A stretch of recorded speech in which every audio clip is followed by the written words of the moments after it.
The world of geopolitics is driven not just by borders, but by fears, power balances, and strategic capabilities.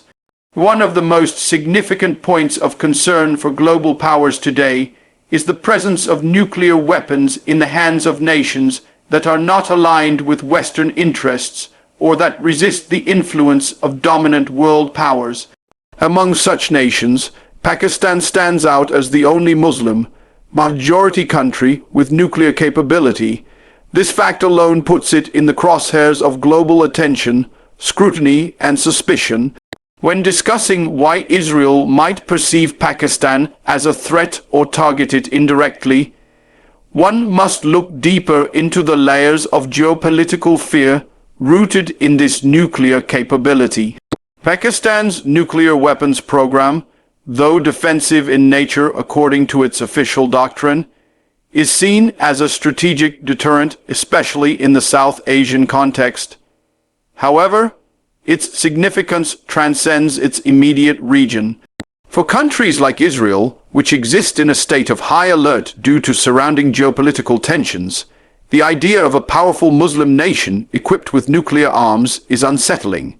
Israel itself is widely believed to possess nuclear weapons, although it follows a policy of ambiguity. It has long maintained a qualitative military edge in the Middle East, partly to ensure that it can defend itself against multiple threats. Any potential rise of a Muslim nuclear power capable of challenging Western or Allied dominance, even symbolically, creates unease in the Israeli security apparatus. Furthermore, Pakistan has refused to recognize Israel since its inception in 1948. This firm stance is based on Pakistan's long-standing position in support of Palestinian self-determination and its opposition to Israeli occupation of Palestinian territories. This ideological opposition makes Pakistan not just a distant nuclear-armed state, but also a country that vocally criticizes Israel's policies on international forums, adding to the perception of threat. It becomes not just a military concern, but a diplomatic and symbolic rival as well.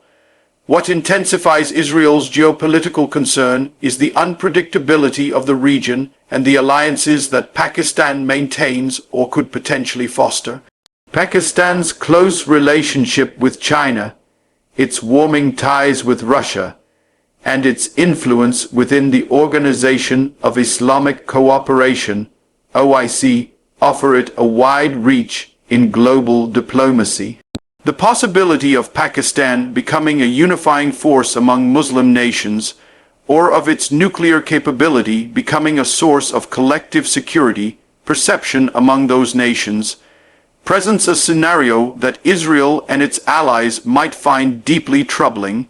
Moreover, the international system is not immune to covert pressures, disinformation campaigns, and economic tools used to contain or isolate countries viewed as potential threats. Pakistan has often found itself the subject of international pressure over its nuclear program, its internal security challenges, and its economic vulnerabilities. The fear is not that Pakistan would ever act aggressively with its nuclear weapons, but that its very possession of them grants it a seat at a strategic table that many do not wish it to occupy. Israel, being extremely sensitive to any shift in the regional or global balance that might compromise its security, keeps a close watch on such developments. The Western media and think tanks have also contributed to amplifying concerns about Pakistan's nuclear assets. Questions about security, potential radicalization, and internal instability are often discussed with a slant that suggests the world cannot entirely trust Pakistan with nuclear power. This narrative, whether fair or not, helps justify diplomatic and strategic measures to keep Pakistan under pressure. For Israel and its supporters, weakening Pakistan's global credibility and highlighting it as a potential threat aligns with their broader security agenda. The fear goes beyond physical warfare. In the age of fifth-generation warfare, where information is a weapon, perception management becomes crucial. Casting Pakistan as an unpredictable nuclear power aids the cause of those who want to limit its rise. This subtle containment strategy includes media manipulation, economic sanctions, diplomatic isolation, and constant monitoring. Israel, with its advanced cyber and intelligence capabilities, plays a significant role in shaping narratives that suit its long-term strategic interests. In the end, this geopolitical fear linked with Pakistan's nuclear capability is not just about weapons, but about power, ideology, and influence. It's about a country that dares to maintain its sovereignty in a world increasingly controlled by alliances. It's about a Muslim nation that has managed to enter an exclusive nuclear club and holds its ground amidst immense pressure. This makes it more than a concern. It makes it a target in the global arena of silent wars, psychological operations, and shifting alliances. In the complex world of global politics and security, defense alliances and intelligence networks play a pivotal role in shaping perceptions, fears, and responses among nations. When looking at why Israel might view Pakistan as a potential threat or subject of interest, one must consider Pakistan's growing military alliances and its expanding intelligence collaborations. These developments are not occurring in isolation, but are part of a broader global shift in alignments, where new partnerships are emerging that challenge the traditional power structures. For a country like Israel, which thrives on maintaining regional supremacy and proactive intelligence, Pakistan's evolving defense relationships become a cause for deep strategic concern. Pakistan has long maintained robust defense ties with China, a global superpower and a strategic rival of many Western interests, including those of the United States and, by extension, Israel. This relationship includes military cooperation, technology transfers, and joint development projects such as the JF-17 Thunder fighter jet. As China and Pakistan further strengthen their alliance under the umbrella of the China-Pakistan Economic Corridor (CPEC), the military implications become increasingly significant. China, known for its advanced surveillance and cyber capabilities, is believed to share intelligence resources with Pakistan to some degree. This synergy allows Pakistan to enhance its technological and defensive infrastructure, reducing reliance on Western defense systems and creating an independent security structure. These developments are viewed with caution by Israel, especially because of the intelligence sharing potential between Pakistan and other regional powers that have contentious or adversarial relations with Israel. For instance, Pakistan's improving diplomatic and defense interactions with Turkey and Iran raise alarm bells. Turkey, under President Erdogan, has taken an increasingly vocal stance against Israeli policies, especially regarding Palestine. Iran, a longtime adversary of Israel, has repeatedly clashed with Israel both directly and through proxy conflicts in Syria, Lebanon, and Gaza. The idea that Pakistan could indirectly or strategically align with such nations in the realm of defense or intelligence is deeply troubling for Israeli planners. The fear is not just theoretical, it is rooted in the broader dynamics of global intelligence competition. Nations engage in intelligence cooperation to enhance their security, share surveillance data, and counter common threats. If Pakistan becomes a hub of such cooperation involving states that challenge Israel's regional dominance, it alters the strategic equation. Israel prides itself on having one of the world's most sophisticated intelligence networks through agencies like Mossad and Unit 8200. But any collective intelligence development among Muslim majority nations, that includes Pakistan, could dilute this edge or at least force Israel to divert more resources to monitor multiple fronts. Pakistan also has a history of providing military training and technical support to various countries, particularly in the Middle East and Africa. In the past, Pakistani military personnel have served in Saudi Arabia, and it has trained officers from many Islamic nations. If Pakistan's role as a military advisor and defense trainer expands in regions where Israel has stakes or adversaries, it naturally breeds suspicion and resistance. Israel, which relies heavily on maintaining technological superiority, sees such developments as potential threats to its control over strategic influence in key areas. Moreover, intelligence and defense networks today are not confined to traditional warfare. Cybersecurity, satellite monitoring, drone technology, and artificial intelligence are the new battlegrounds. Pakistan's access to Chinese military technology and its efforts to build indigenous capabilities are viewed as steps toward a more self-reliant defense posture. As this capability grows, so does its potential to operate independently in gathering intelligence or countering surveillance, making it harder for nations like Israel to monitor or influence it. Another crucial aspect is the growing tendency for countries to form multilateral defense forums outside of Western-dominated structures like NATO. Regional collaborations such as the Shanghai Cooperation Organization SCO, which includes China, Russia, and Pakistan, pose an indirect challenge to the global status quo that Israel and its allies benefit from. These platforms allow for regular defense dialogues, military exercises, and information exchange that can potentially serve as a counterbalance to Western and Israeli dominance in the intelligence sphere. The perceived threat from these expanding defense alliances and intelligence networks is not about Pakistan planning any aggression.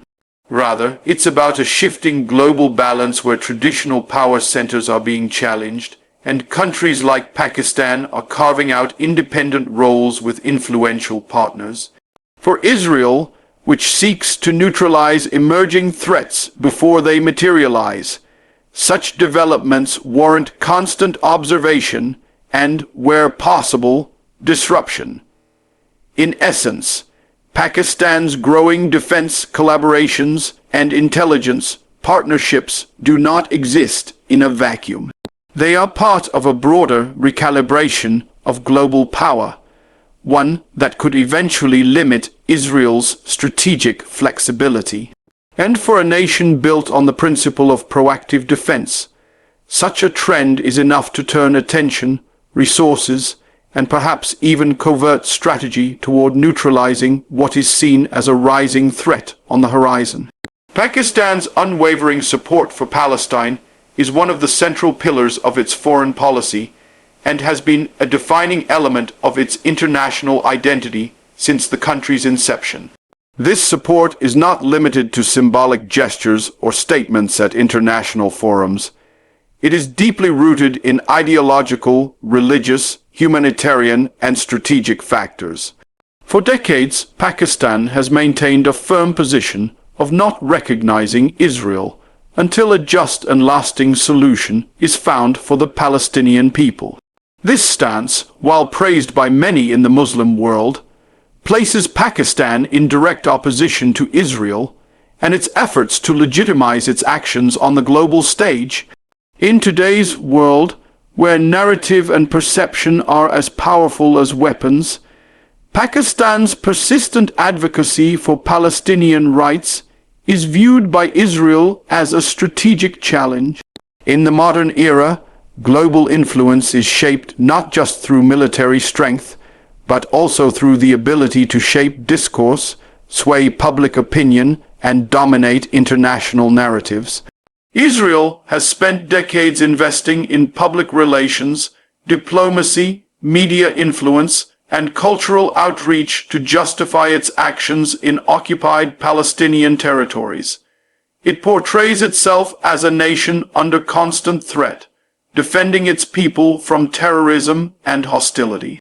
While some nations have accepted or tolerated this narrative, others, like Pakistan, have consistently questioned it. Pakistan frequently highlights the plight of Palestinians in international bodies such as the United Nations, the Organization of Islamic Cooperation (OIC), and other human rights platforms. It challenges the mainstream framing of the Israeli-Palestinian conflict, offering a counter-narrative that emphasizes occupation, apartheid, and ethnic cleansing. This vocal advocacy poses a problem for Israel's global strategy. In an age where digital platforms and international media play a critical role in shaping opinion, Pakistan's continued push for the Palestinian cause helps keep the issue alive and relevant.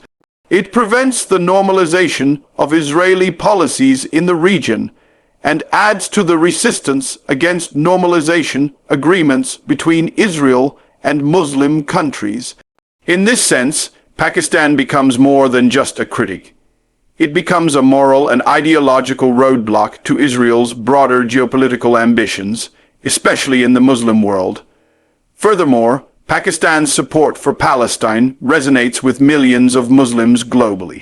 Given Pakistan's large population and influential religious scholars, its position impacts the sentiments of Muslim communities not only within its borders but around the world. Through media, educational systems, public discourse, and religious gatherings, Pakistan continues to reinforce solidarity with Palestinians. This consistent and unapologetic stance creates ripple effects across the Muslim world, especially in countries where governments are under pressure from their populations for moving toward normalization with Israel. This ideological and diplomatic rivalry is not without consequences. Israel, along with its allies, understands the power of global narrative control. The portrayal of Pakistan as a destabilizing force or a hub of extremism is not accidental. It is part of a broader strategy to discredit voices that speak against Israeli policies.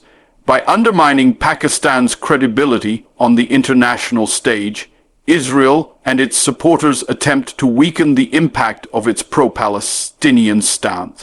This can be seen in how often Western media focus on Pakistan's internal challenges, exaggerating its issues while ignoring or downplaying the nation's contributions to international peacekeeping, diplomacy, and humanitarian causes. Moreover, Pakistan's refusal to engage in diplomatic relations with Israel, despite pressures from various international quarters, further isolates it in certain diplomatic circles, but also strengthens its moral authority in the eyes of those who prioritize justice for Palestine.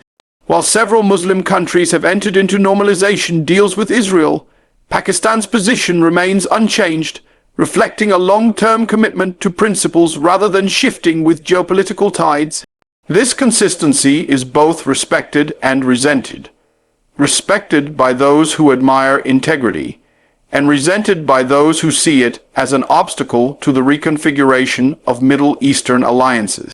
In recent years, the role of social media and independent journalism has given more power to countries like Pakistan to reach global audiences directly. Pakistani voices, including journalists, scholars, influencers, and politicians, have used these platforms to counter pro-Israel narratives and bring attention to human rights abuses in Palestine.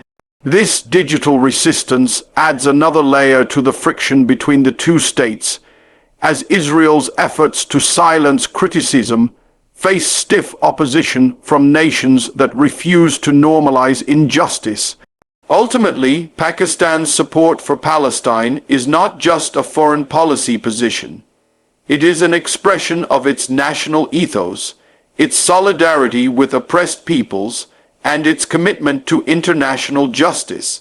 This ideological alignment with the Palestinian cause places it in direct opposition to Israel's attempts to reshape global narratives in its favor.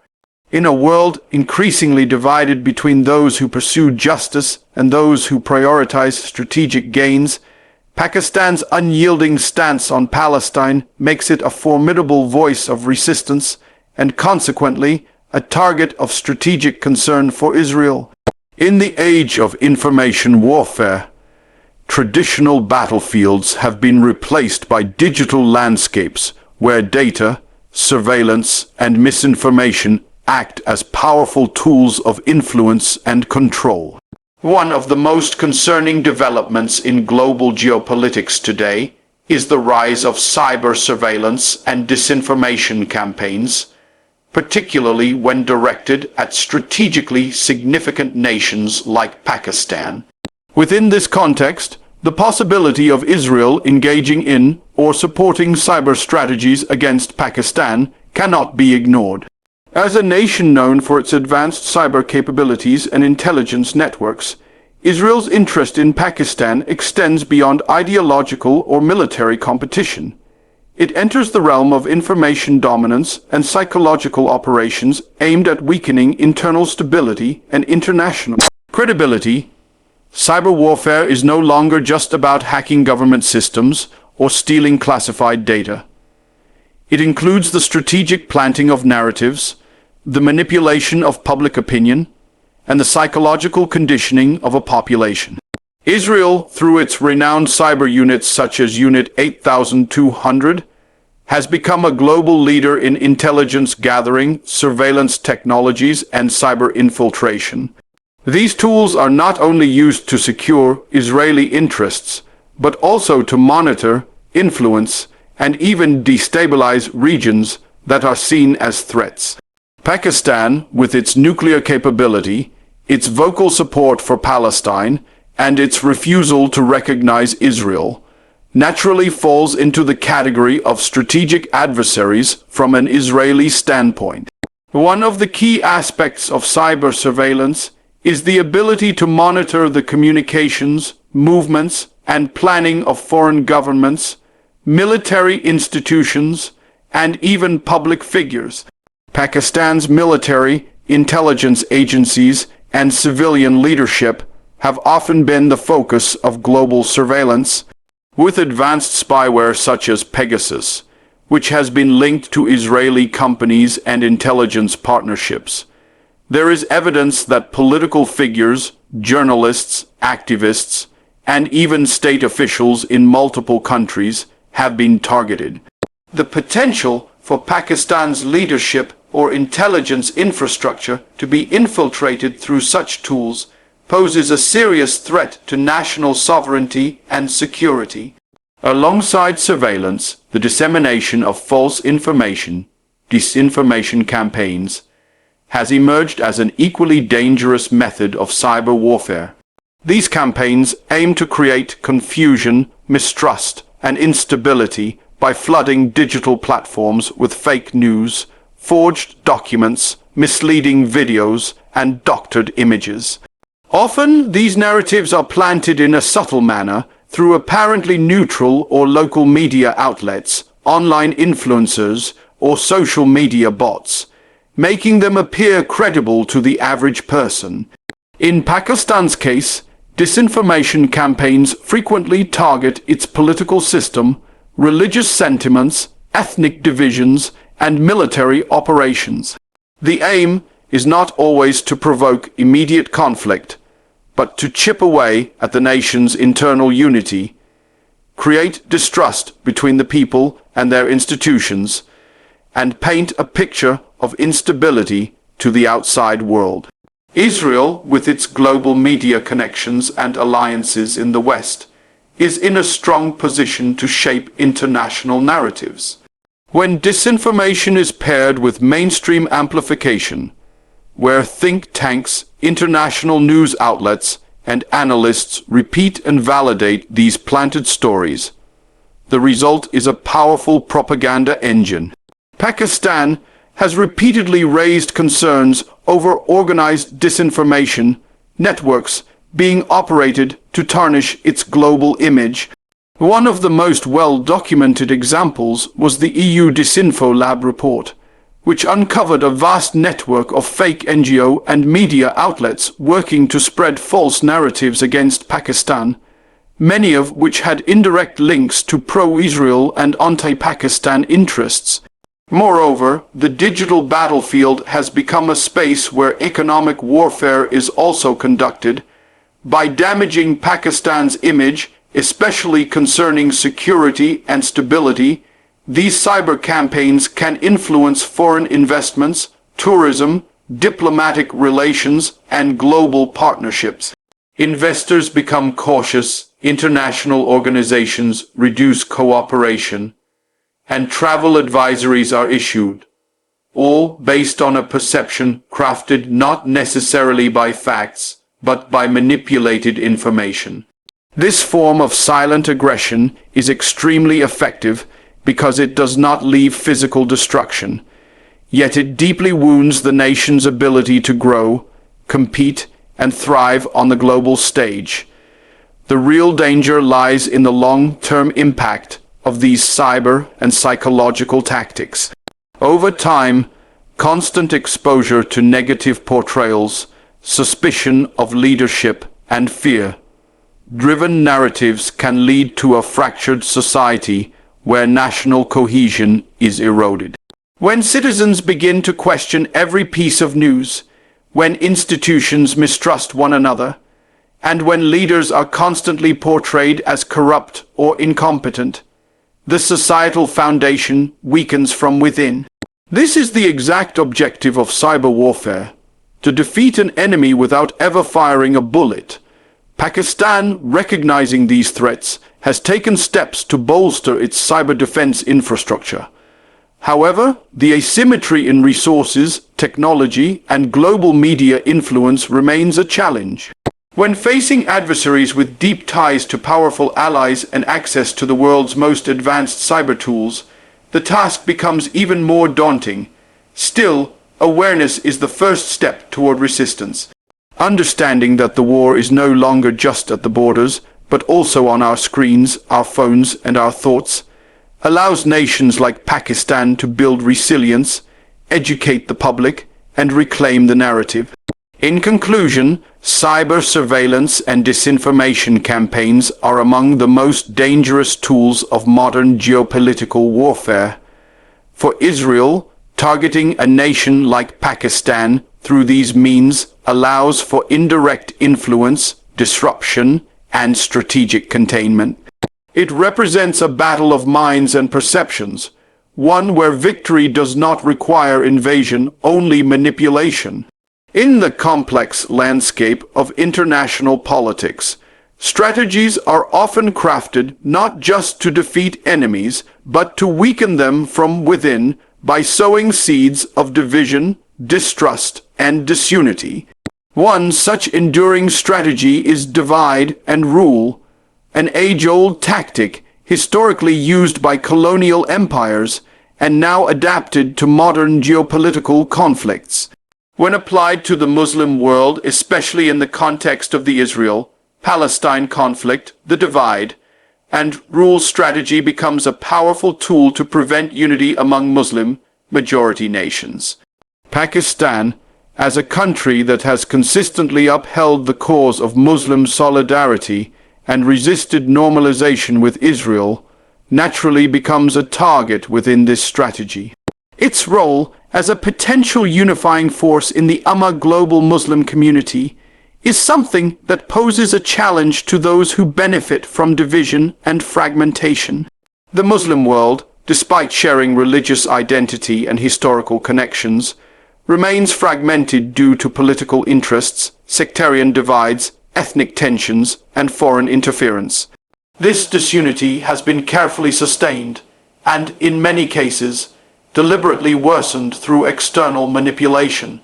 Israel, with strong support from global powers, has understood the strategic advantage of a divided Muslim world, one that cannot form a unified front in defense of Palestine or stand collectively against aggressive policies. The more fragmented the Ummah is, the less pressure there is on Israel to concede or negotiate fairly, and the more room there is to expand its influence and normalize its presence in the region.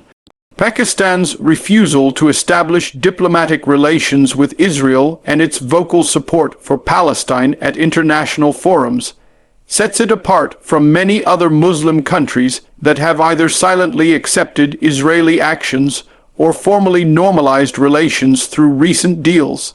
This independent stance makes Pakistan both a model of resistance and a potential rallying point for other nations or movements seeking to push back against the status quo. However, this also places it in the crosshairs of those aiming to isolate, neutralize, or discredit any voice that promotes unity in the Muslim world against injustice. One key method employed within the divide and rule strategy is the use of sectarian and ideological divisions to prevent cooperation. By amplifying Sunni, Shia tensions, fostering internal political conflicts, or promoting ethnic rivalries, external actors can ensure that Muslim nations are too distracted or mistrustful of each other to come together. Pakistan has often faced such challenges, with attempts made to exploit its religious diversity, political instability, and security issues to paint it as unreliable or radical.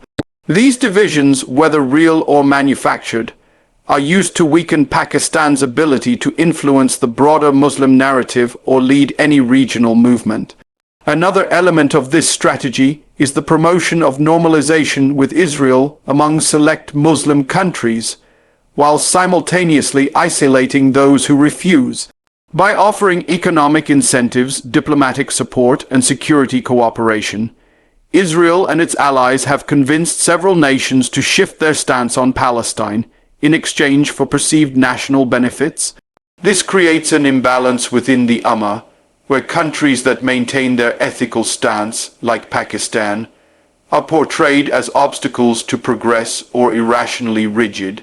The narrative shifts from justice for Palestine to economic pragmatism and modern diplomacy, marginalizing voices that call for moral accountability and collective action.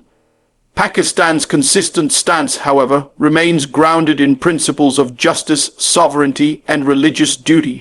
It understands that the cause of Palestine is not just a territorial issue, but a litmus test of the Muslim world's ability to stand united in the face of oppression.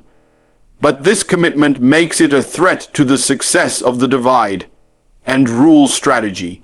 To counter this, efforts are made to erode Pakistan's credibility, both internally and externally. Internally, through the spread of misinformation, social unrest, and political polarization. Externally, through global media portrayal, diplomatic isolation, and economic pressure. Each of these tactics contributes to weakening Pakistan's position as a moral and strategic force within the Muslim world. The ultimate goal of Ummah fragmentation is to prevent collective bargaining power. A united Muslim front, especially one that includes military, nuclear, or economic strength, would drastically shift the power balance in international forums such as the United Nations or the OIC. It would allow the Muslim world to demand justice, support Palestine effectively, and resist policies that undermine its interests. Israel, aware of this potential, strategically supports narratives and alliances that keep Muslim nations disjointed, suspicious of each other, and preoccupied with domestic issues rather than global solidarity. In conclusion, the divide and rule strategy and the fragmentation of the Ummah are not accidental or organic trends. They are calculated moves aimed at ensuring that no strong, unified Muslim response emerges against the occupation of Palestine or the increasing normalization of Israel. Pakistan, with its principled stand and influential role in the Islamic world, represents a challenge to this strategy. Therefore, it is not merely an ideological opponent to Israel, but a strategic obstacle to the long-term goal of keeping the Muslim world divided, disempowered, and disengaged.